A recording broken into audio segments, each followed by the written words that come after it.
1977 made it clear from the word go that a whole lot of things were about to change. A newly elected president made dramatic moves to heal an ailing nation. One of the biggest icons of the 20th century was laid to rest, and snow fell in Miami. Like actual snow, not the kind of snow Crockett and Tubbs normally dealt with. It was a year of dramatic debuts, escapes, and departures. And we don't mean people coming and going from the roller rink. Okay, we don't just mean that. It was also the year that audiences around the world were first transported to a galaxy far, far away, and the relationship between grown adults and action figures would never be the same again. We're going to talk about the news, culture, sports and entertainment, and all that was weird in the 70s. This is Timeline.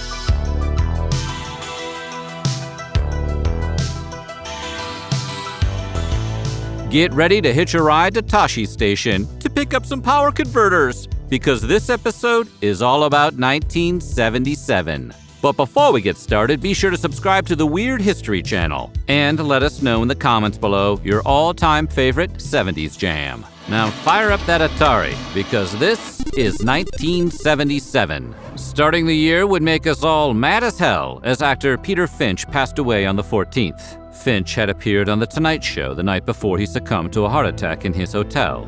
Later that year, Finch would become the first actor to win a posthumous Oscar, nabbing a gold statue for his role in Network, which was the movie he had been on The Tonight Show to promote. My dear Tattoo, when each guest is paying $50,000 for a 3-day stay on Fantasy Island, he or she deserves miracles.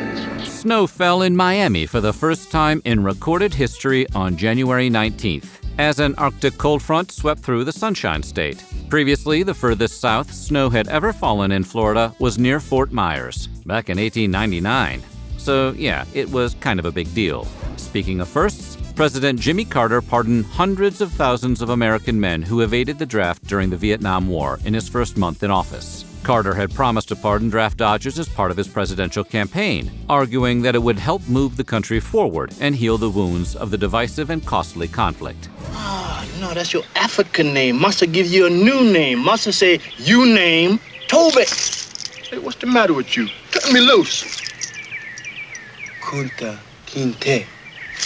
Moving into February, disasters struck on the 4th, when 4 cars of a loop elevated train in Chicago jumped the track in the middle of rush hour. The accident claimed the lives of 11 commuters and injured 200 others. Over 40 years later, it remains the worst elevated train disaster in the history of the Chicago Transit Authority. Disaster of a more artistic sort struck that same day, when Fleetwood Mac released their groundbreaking album, Rumors. Recorded over an 11-month period that saw the band's 5 members get really into illicit substances and implode their personal relationships. But it was all worth it for music lovers. Rumors went on to top the Billboard charts for 31 weeks, score an Album of the Year Grammy, and sell more than 40 million copies, making it one of the best-selling albums ever produced. Moving into the world of sports, boxer Sugar Ray Leonard made his professional debut on the 5th of February, stepping into the ring with Louis the Bull Vega at the Civic Center in Baltimore. However, Leonard had won a gold medal in the Olympics as a light welterweight the previous year, so he wasn't exactly a novice. He defeated Vega by unanimous decision, beginning a 20-year career that would earn him the reputation as one of the greatest pound-for-pound fighters of all time. 3 days later, adult magazine publisher Larry Flynt was sentenced to 7 years on obscenity and organized crime charges, the organized crime being the distribution of Flynt's Hustler magazine. The sentence was overturned, and Flynt was released after serving only 6 days in jail. The trial was one of several brushes with the law Flynt had due to the graphic content of his magazine, and would eventually get a movie in 1996's The People vs. Larry Flynt, starring Woody Harrelson as Flynt. The real-life Flynt has a cameo as Judge William Morrissey, the man who handed him the 7-year prison sentence. Just over 3 weeks later, Pistol Pete Maravich set an NBA record on February 25th, when he scored 68 points against the New York Knicks, the most ever for a guard at the time.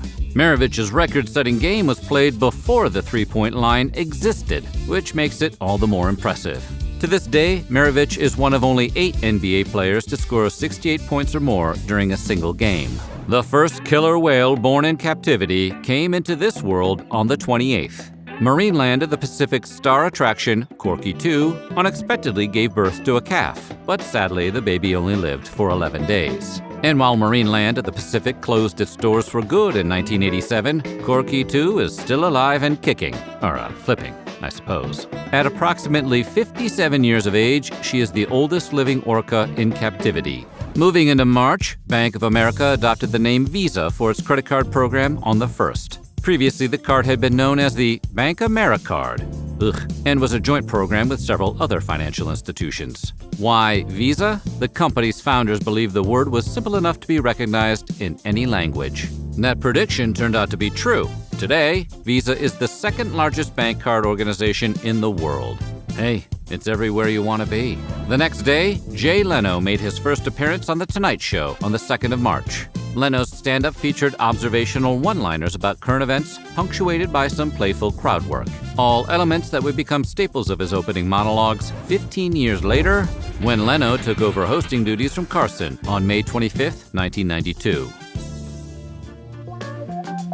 We'll be right back.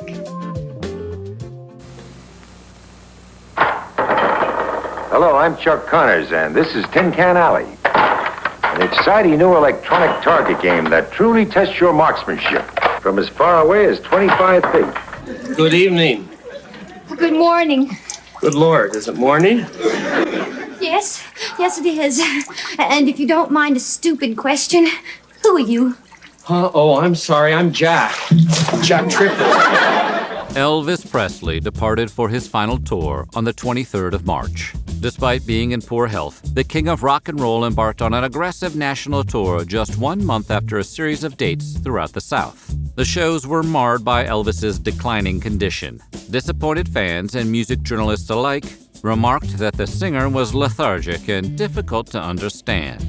He would have to be hospitalized partway through the tour and have to cancel several dates before playing his final show on June 26th at the Market Square Arena in Indianapolis, Indiana. One day after Elvis left for his final string of performances, Lily Tomlin became the first woman to appear in a solo Broadway show. Appearing Nightly, which Tomlin co-wrote with Jane Wagner, debuted at the Biltmore Theater on the 24th. She would go on to win a Tony Award for her work on the show. 2 Boeing 747s collided on the runway at Tenerife Airport in Spain on March 27th. The crash occurred due to a miscommunication that caused one aircraft to initiate takeoff while the other was still in its path. The collision claimed the lives of 583 people, making it the worst accident in aviation history. Returning to sports, the Seattle Mariners kicked off the month of April by playing their first game ever on the 6th. The expansion team was added to the American League as the result of a lawsuit that originated when the Seattle Pilots were purchased and relocated to Milwaukee by Bud Selig. The team became the Brewers, one of only 6 teams in Major League Baseball that has yet to win a World Series, along with the Mariners. It was a month of firsts for Major League Baseball, as the Toronto Blue Jays played their first game the very next day. Initially one of 2 Canadian-based teams, today the Blue Jays are the only organization in the MLB located outside the United States, after the Montreal Expos became the Washington Nationals in 2005. Sorry, Canada. Author Alex Haley won the Pulitzer Prize on April 18th for his work on the iconic novel Roots. A fictionalized version of Haley's own family history, the best-selling novel was adapted into a record-breaking miniseries earlier the same year. Hi. Oh, hi. Hi. Well, bye. The beloved musical Annie opened for the first time at New York City's Alvin Theater 3 days later, on the 21st. Based on the long-running comic strip Little Orphan Annie, the musical ran for a record-setting 6 years, scoring 7 Tony Awards. The musical has been adapted several times, most notably into the 1982 John Huston film featuring Albert Finney and Carol Burnett. Moving into the summer, volatile screen legend Joan Crawford passed away on the 10th of May in her apartment in New York City. One of the biggest stars of Hollywood's golden age, the controversial actress had become a recluse in her later years and had withdrawn almost entirely from the public eye. Crawford's acrimonious relationship with her children, particularly her eldest daughter, led to the infamous tell-all book Mommy Dearest, later adapted into a film starring Faye Dunaway. A young DJ named Howard Stern began broadcasting at WRNW in New York on Friday the 13th. Stern had initially served as a part-time host, filling in during the holiday season the previous year, but took over a 4-hour midday shift 6 days a week. It was the beginning of Stern's career as a notorious shock jock, which is still going strong nearly 50 years later. The problem is that Coors beer, you take that east of Texas, and that's bootlegging. I believe you're just a little bit scared. That's great psychology. Why don't you just say something bad about my mother? Too short for a stormtrooper? Huh? Oh, the uniform. I'm Luke Skywalker. I'm here to rescue you. You're who? I'm here to rescue you. I've got your R2 unit. I'm here with Ben Kenobi. Ben Kenobi? Where is he? Come on. Amateur mountain climber George Willig made history on May 26th when he climbed the South Tower of the World Trade Center in New York City using specialized equipment he developed specifically for the climb. The completely unsanctioned stunt took nearly 4 hours, and Willig was arrested the instant he reached the top of the tower. However, the stunt had captured national attention and made Willig a celebrity, earning him several television appearances and the nickname The Human Fly. He was ultimately let off with a slap on the wrist, a fine of 1 penny per floor he'd climbed, for a grand total of $1.10.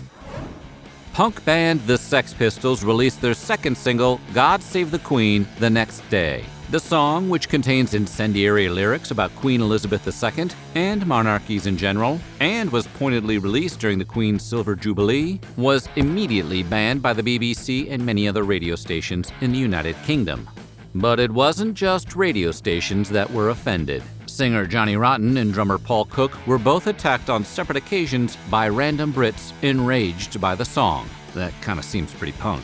God Save the Queen holds the dubious distinction of being one of the most banned records in the history of music. Speaking of notoriety, James Earl Ray, the man convicted of assassinating Martin Luther King Jr., escaped from Tennessee's Brushy Mountain State Penitentiary on the 10th of June. Ray fled the prison with 6 other inmates, but he was quickly recaptured 3 days later after being tracked down by bloodhounds. It was actually the second time Ray had broken out of jail. He'd previously escaped from the Missouri State Penitentiary in 1967 by hiding in a bread truck, where he'd been serving a 20-year sentence for armed robbery, and was still on the run when he took the civil rights leader's life. Just over 2 weeks later, the Supreme Court ruled in a 5-4 decision allowing lawyers to advertise their services. That probably seems weird, because most of us can't conceive of a world in which we don't have the commercial jingle of our hometown personal injury law firm memorized. But prior to that ruling, lawyers were bound by an antiquated Bar Association tradition that argued they should build up their clientele through good work and word of mouth. Oh, those are antiquated ideals. Billboards, bus ads, and local TV spots haven't been the same since. Hounds of justice! Vladimir Nabokov kicked off the month of July by, well, kicking off. The Russian-American novelist and author of the controversial 1955 novel Lolita passed away on the 2nd at age 78 at the Montreux Palace Hotel in Switzerland. He had been in the middle of working on a new novel titled The Original of Laura, which was published in its incomplete form in 2009. 007 Triple X. Bond, what do you think you're doing?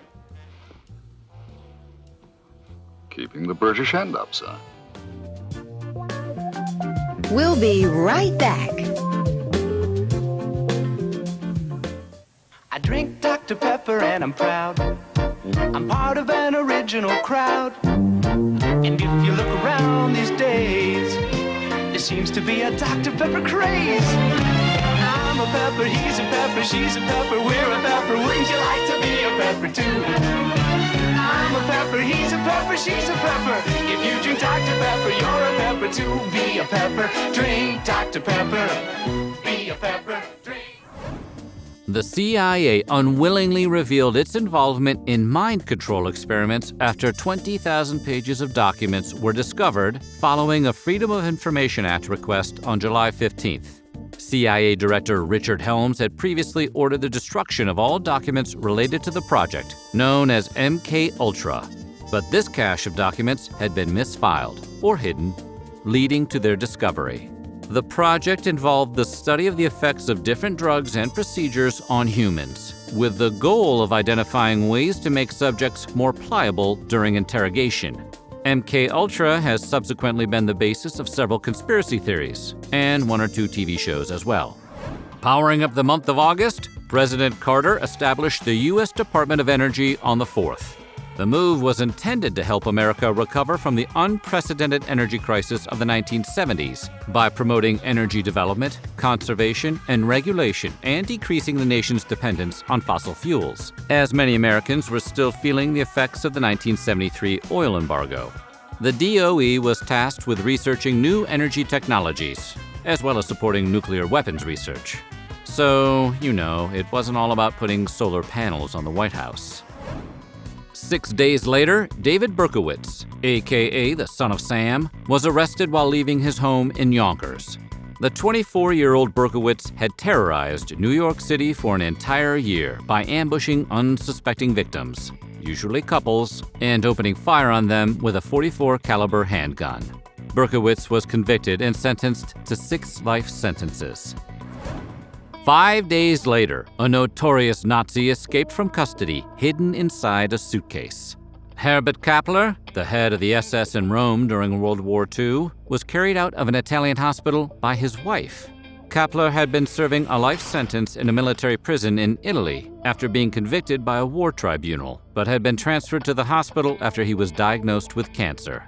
Because of his rapidly declining condition, the West German government declined to extradite him back to Italy, and he succumbed to his illness just 6 months after his escape. No word on whether he was carried out of his home in a fabulous luggage set. 1 day later, the king of rock and roll passed away at his home in Memphis, Tennessee. Elvis Presley was found unresponsive on the floor of his Graceland mansion, having succumbed to a heart attack at the age of 42. He was buried on the grounds of Graceland, which remains open to this day as a tourist attraction. A more welcome departure occurred 4 days later, when NASA launched the Voyager 2 probe on August 20th towards Jupiter, Neptune, and Uranus. To date, Voyager 2 is the only craft to visit the 2 furthest planets of our solar system, and it's still functioning. It left the solar system in 2018, and despite a few hiccups, it remains in contact with Earth as it continues on its interstellar mission. Comedy icon Groucho Marx delivered his final punchline on the 19th at age 86. One of the most recognizable stars of his era, thanks to his trademark eyebrows and mustache and perpetual cigar, Groucho's rapid-fire delivery and dizzying wordplay helped make the Marx Brothers a household name. Hello? I must be going. Bridging the gap into September, President Carter signed the Panama Canal Treaties on the 7th. The treaties would turn over control of the canal to Panama after 1999, but also guarantee the United States the right to defend neutral access to the canal in perpetuity. The decision was controversial. Many prominent political figures, including future President Ronald Reagan, viewed it as relinquishing a valuable asset to a potential enemy. But the treaties were upheld, and jurisdiction of the canal was handed over to Panama on December 31st, 1999. 3 days later, France sent the last person to the guillotine when Hamida Jandoubi was executed on the 10th. Jandoubi had been convicted in the abduction and slaying of Elisabeth Bousquet earlier that year. His sentence marked the final time the guillotine was used for capital punishment in France. 4 years later, France would outlaw the death penalty altogether. Atari released their first game console, the Atari 2600, on September 11th. Initially called Atari VCS, or Video Computer System, the console quickly became the dominant force in home gaming, and would remain at the top for the next several years, until a certain mustachioed plumber came along. You almost closed the book. Stunned! It was beautiful. Come on, admit it. Welcome aboard the Love Boat. The what? Oh, that's just a little nickname we have. Doctor, in my presence, don't ever call this ship a love boat. The supersonic Concorde jet made its first landing in New York City on October 20th, touching down at 11:12 a.m. at Kennedy International Airport. The jet took off from Toulouse, France, making the 3,800-mile trip across the Atlantic Ocean in 3 hours and 45 minutes.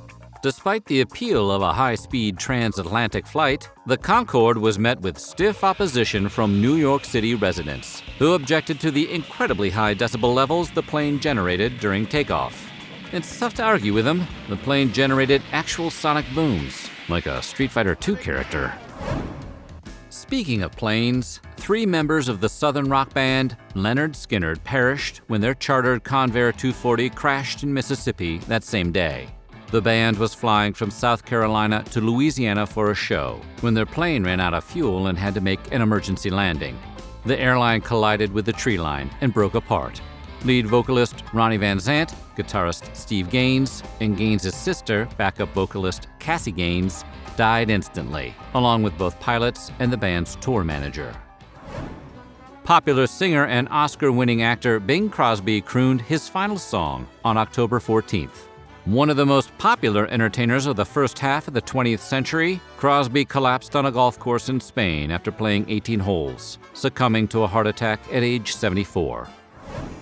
President Carter raised the U.S. minimum wage to $3.35 an hour on the first day of November, just in time for Black Friday.